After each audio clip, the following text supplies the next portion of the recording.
what I've been told. You gotta work to feed the soul, but I can't do this all on my own.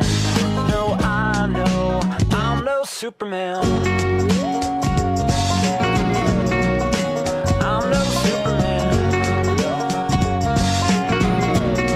Scrubs Season 1.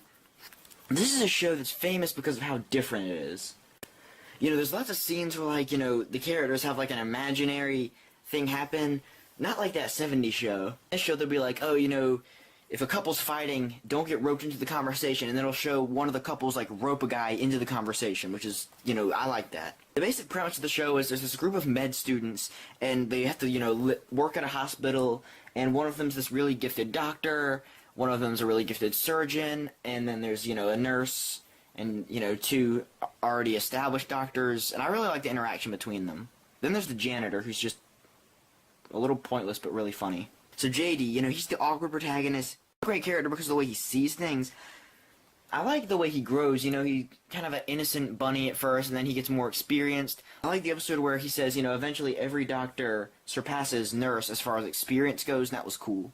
Turk is the jock roommate. He's the guy that, yeah, you know, he acts like he's got it together, he acts like he's all cool, but really he makes like a ton of mistakes. He's a little whiny at times, and isn't necessarily a likable character. So then you have the cliche, kind of overly competitive girl with daddy issues who has a guy's name, Elliot. A little cliche, but she's funny enough. I really like her interaction with JD. Then there's Dr. Cox, who's like the really sarcastic and condescending mentor. He's a great character because he's the most fleshed out one. I mean, there's the episode where he decides to be selfless. And then there's the other episode where we see, you know, him, honest to God, having a romantic interest in caring about another person. I really like that last episode, his interaction with JD. Dr. Kelso, he's the really mean chief of medicine guy. I was half right. Thank you. Don't ever be afraid to come to me with stuff like that. The simple fact that you actually seem to give a crap is the reason I took an interest in you to begin with. It's why I trust you as a doctor. Hell, it's why I trust you as a person. Dr. Kelso, he's the really mean chief of medicine guy.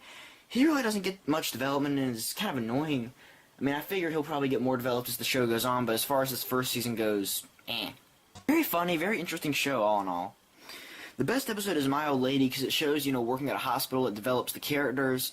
That's what you want in a comedy, you know. I like plot-driven comedies, like The Ranch.